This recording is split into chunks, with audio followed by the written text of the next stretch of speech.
تو اسی طرح آپ علیہ الصلوۃ والسلام نے پوری زندگی کے متعلق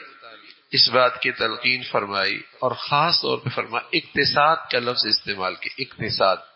جسے ہم عام طور پہ معیشت میں استعمال کرتے ہیں، اقتصادی حالات کیسے، اقتصادی حالات کیسے، معاشی حالات کیسے، اقتصاد کے معنی آتا ہے اعتدال کی چال۔ تو رسول اللہ صلی اللہ علیہ وسلم کی طرف سے اس میں ترغیب ہے کہ الاقتصاد فی الفقر والغنا، کہ تنگ دستی ہو یا خوشحالی ہو، آدمی کو اپنے اخراجات میں میانہ روی اختیار کرنی چاہیے۔ خوشحالی ہے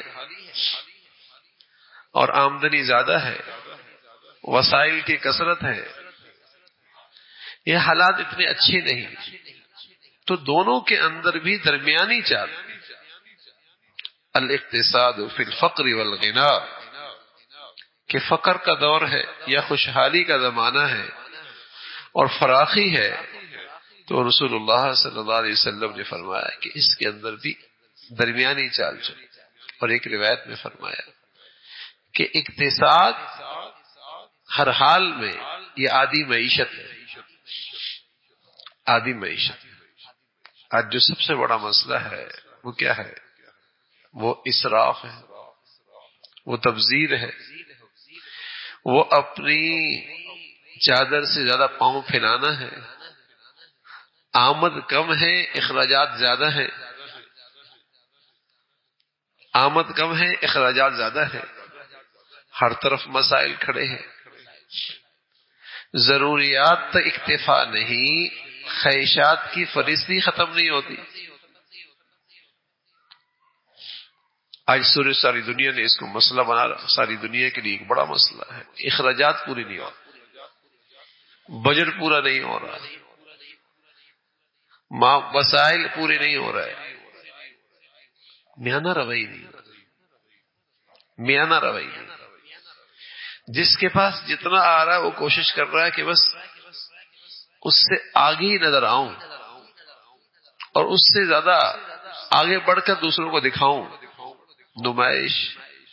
دکھلاوا ہمارے معاشرے کا لازمی جزء بن گیا ہے کہ وہ بہت سارے کام صرف لوگوں کو دکھانے کے لیے کر رہا ہوتا کہ لوگ کیا کہیں گے، لوگ کیا بولیں گے۔ تو رسول اللہ صلی اللہ علیہ وسلم کی جو باتیں ہیں اس سے آدمی بہت سارے مسائل سے محفوظ رہتا، پریشانیوں سے محفوظ رہتا، کہ ہر کام میں میانہ روی اور ہر کام میں اعتدال، درمیانی چال چلن،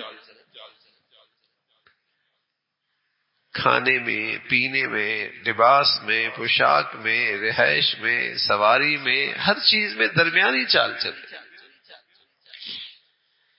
یہ نہیں کہ ایسا کہ کوئی ایسا نہ کر سکے،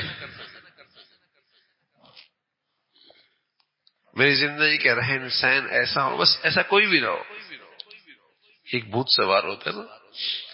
کہ اس نے زیور ایسا بنانا ہے کہ زیور والے سے بھی کہتی ہے کہ ایسا بناؤ کہ ہمارے خاندان میں ایسا کسی نے نہ بنایا، فرنیچر ایسا لینا ہے کسی کو بس سبھی دیکھتے رہ جائے۔ یہ چیز تو میں نے اپنے ہاں تقریب میں ایسی کرنی ہے کسی نے نہ کی ہو،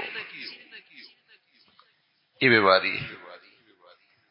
اور اس کے پھر نقصانات ہیں معاشرے میں۔ اور ایک یہ ہے کہ نا بھائی میانہ روی سے درمیانی چال چلو، پریشانی نہیں، اس لیے کہ آمدنی اختیار میں نہیں ہے، اخراجات اختیار میں، آمدنی اختیار میں نہیں ہوتی، حالات بدلنے میں، اوپر نیچے آنے میں دیر نہیں لگتی، لیکن اخراجات تو اختیار میں نا، تو ان کو قابو میں رکھو نا، اخراجات کو درمیانی چال سے چلو نا، کہ اگر حالات اوپر نیچے بھی آئیں تو ایمان محفوظ رہے، دین محفوظ رہے، حرام کی طرف نہ ہم جائیں نہ ہماری اولاد جائے۔ لیکن آپ نے ایک ایسا معیار دے دیا کہ حالات بدلے، اب نیچے آنا اتنا مشکل ہو گیا کہ آدمی کہتا ہے ٹھیک ہے، حلال نہیں تو حرام صحیح، جائز نہیں تو ناجائز صحیح، صحیح راستہ نہیں تو غلط راستے پہ، چونکہ اس زندگی کا عادی بن چکا ہے نا، وہ اسٹیٹس اس کی زندگی کا ایسا جزو لازم بن چکا ہے کہ وہاں سے نیچے آنا موت لگتی ہے۔ تو رسول اللہ صلی اللہ علیہ وسلم نے فرمایا کہ زندگی بھر ایسی بنانا کہ درمیانی چال چلو، اوپر نیچے حالات آتے رہیں گے، آپ کو پریشانی نہیں ہوگی، میانہ روی سے زندگی گزارو گے، حالات قابو میں رہیں گے۔ تو یہ رسول اللہ صلی اللہ علیہ وسلم کی تعلیم ہے کہ درمیانی چال اپنی پوری زندگی میں اعتدال کے ساتھ زندگی گزارو، اس سے تمہارے لیے حفاظت ہے اور مسائل سے محفوظ رہو گے۔ اللہ تعالی عمل کی توفیق نصیب فرمائے۔